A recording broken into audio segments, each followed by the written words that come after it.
Donc nous continuons l'explication du prisme de veille pour comprendre la disruption digitale avec le 6e paradigme, c'est la plateforme qui gagne. En effet, trop souvent, les entreprises se lancent dans des apps sans avoir la plateforme, et la plateforme est toute puissante parce qu'elle a beaucoup plus d'informations que l'apps, et elle peut faire des recommandations contextuelles bien ciblées et éviter ainsi le opt-out. Alors, il y a 1 an et demi à peu près, The Economist titrait The Imperial Ambition, et pour expliquer le chemin parcouru par Facebook. Au début, c'était clair, ça ne marchera jamais, social network have short-lived span, et c'est vrai qu'à l'époque, les réseaux sociaux se suivaient les uns après les autres et se cannibalisaient les uns les autres, que c'était impossible de faire de l'argent avec eux, et c'est plus vrai grâce au mobile, et ça c'est un virage que Facebook a su très bien prendre. Et mobile advertising is green business, et bien finalement pas tant que ça, et ça commence à très bien marcher grâce notamment à l'intelligence artificielle. Mais on va voir qu'il y a eu beaucoup de menaces, beaucoup d'innovateurs qui venaient de la bordure, from the fringe, et beaucoup de nouvelles solutions. Alors regardons la menace que représentent ces applications de messaging, à l'exemple de WeChat qui en Chine représente 70% du temps Internet pour les Chinois. Donc je fais tout sur cette espèce de WhatsApp-like sur lesquels WeChat a construit énormément de robots qui vous permettent de commander directement vos produits, de suivre leur livraison, leur paiement, etc. Ce qui permet à WeChat d'avoir un business model sur la commission et non plus le clic, ce qui est très rémunérateur. Il est aussi intéressant de voir que, en quelque sorte, ces applications de messaging, à commencer par WhatsApp, étaient en fait un SMS amélioré que les Chinois, les Africains souhaitaient de tous leurs voeux parce qu'eux n'étaient pas passés par le email. Donc ils ont leapfrogué le email pour passer directement à ces messaging et ils voulaient un truc un peu mieux que du simple SMS. Donc on a fait les WhatsApp. Et des WhatsApp, on en a fait ensuite des superbes outils, des plateformes de messaging, d'où l'argument bots are the new apps. Donc c'est les robots qui font l'application. Alors Facebook a vu la menace, il se devait d'être là, donc il a créé Messenger, il a racheté WhatsApp, et donc on a le monde des bleus en face du monde des verts, et que le meilleur gagne. Oui, rappelons en effet que c'est Facebook qui décide ce que l'internaute, l'utilisateur, va voir sur son fil d'actualité. Donc il y a la fameuse formule de EdgeRank qui est mise à jour de façon régulière, mais tourne autour d'un coefficient basé sur l'affinité, l'attractivité du contenu et sa fraîcheur. Et donc c'est Facebook qui décidait ce que vous allez voir et non pas l'annonceur. Et c'est d'autant plus vrai qu'au début, les pages Facebook des marques étaient complètement gratuites. Les gens se précipitaient pour faire venir leurs fans, 50 000, 60 000, c'était la course aux fans. Ensuite, Facebook, il y a 5 ans, leur a dit vous aimeriez bien écrire à vos fans, mais on ne va pas faire comme le mail, l'affreux mail avec du spam. Donc, vous connaissez un petit peu vos fans. Moi, je les connais beaucoup mieux que vous parce qu'ils sont fans de tas de marques. Et vous voyez juste le comportement avec votre marque. Donc, c'est moi qui vais décider quel fan reçoit quoi comme information. Et donc au début, le reach était de 5%, puis c'est tombé à 4, 3, 2, 1% et 0. Donc il y a 3 ans, les marques se sont réveillées en disant, ils ont compris, si c'est gratuit, c'est toi le produit. C'était gratuit Facebook pour eux. Facebook leur a dit un grand merci. Grâce à vous, j'ai pu développer toute cette affinité avec mes fans. Et j'ai pu, comme ça, développer des profils très riches que je peux revendre à d'autres fabricants de big data qui, eux, vont vous revendre ces data que vous avez contribué à créer. Alors, rappelons à ce stade les différents business models qui tournent autour de la pub et du référencement. Donc, bien sûr, il y a Google qui vit essentiellement de AdWords, qui représente encore 75% des 90% de ses revenus advertising. Donc ça marche à l'impression au clic ou au lead, tout ça au choix. Mais le clic maintenant n'est plus aussi fiable. Il y a des tas de robots qui vous font du clic en automatique, donc les faux clics, ça représente pas mal de problèmes. Et puis surtout, il y a tous les ad blockers. Ensuite, il y a les gens comme WeChat, qui comme ils ont vu une vue de end-to-end de la transaction, peuvent tout à fait se baser sur un business model à la commission, ce qui peut être très rémunérateur parce que c'est eux qui ont la relation client.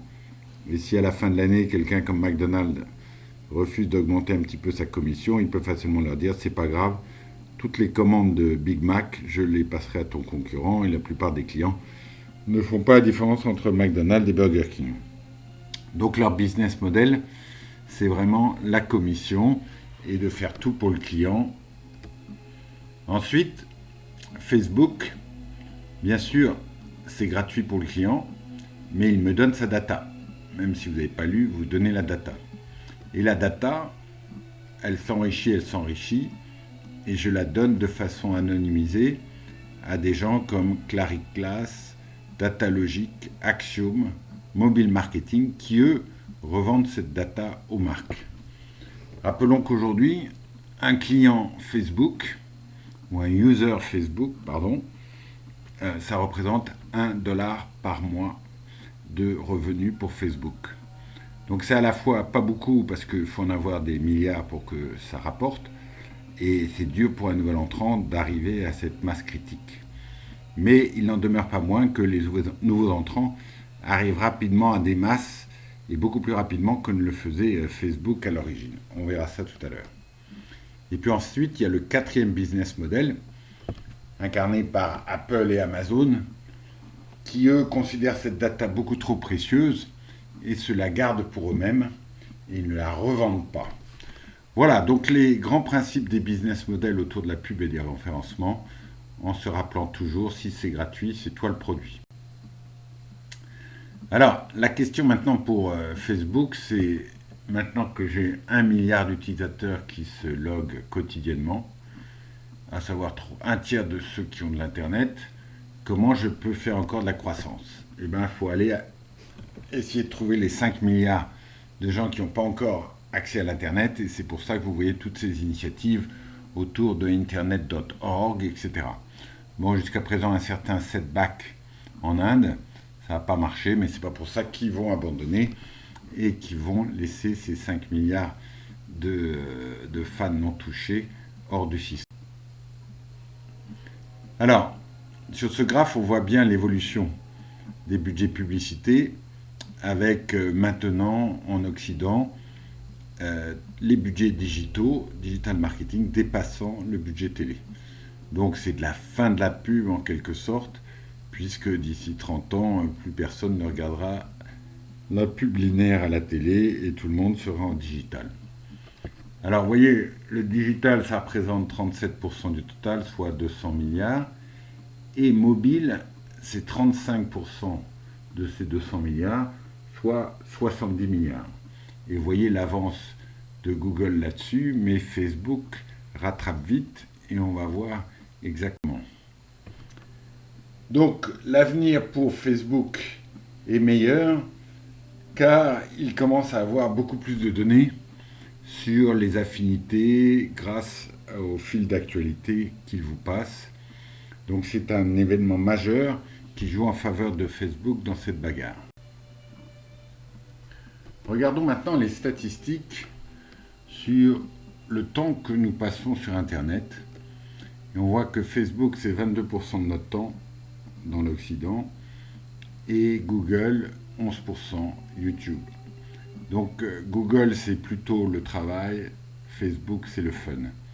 D'où l'idée de Facebook de lancer Facebook at Work pour arriver à agréger fun plus consume plus work. Donc c'est le Graal de Bigger, Better, Big Data. Donc c'est une course effrénée à l'enrichissement du profil, mais il y a quand même des grosses menaces. Par exemple, on a un énorme crack dans notre user experience qu'on ne mesure pas tant qu'on ne l'a pas vu sur notre nez, et notamment quand on n'a pas vu l'alternative WeChat. Le crack, c'est « t'as pas vu mon message ?» Et la réponse « ah bon, quel message ?» Sur voicemail, email, sur WhatsApp Channel 1, 2, 3, sur LinkedIn, sur quoi? Quel message? Donc on a tous ces 10 canaux de communication qui ne sont pas du tout intégrés. Les Chinois ont résolu le problème où tout passe sur WeChat. Et là, on a une user expérience nouvelle. C'est ça qui fait l'adoption de WeChat à 70% en Chine.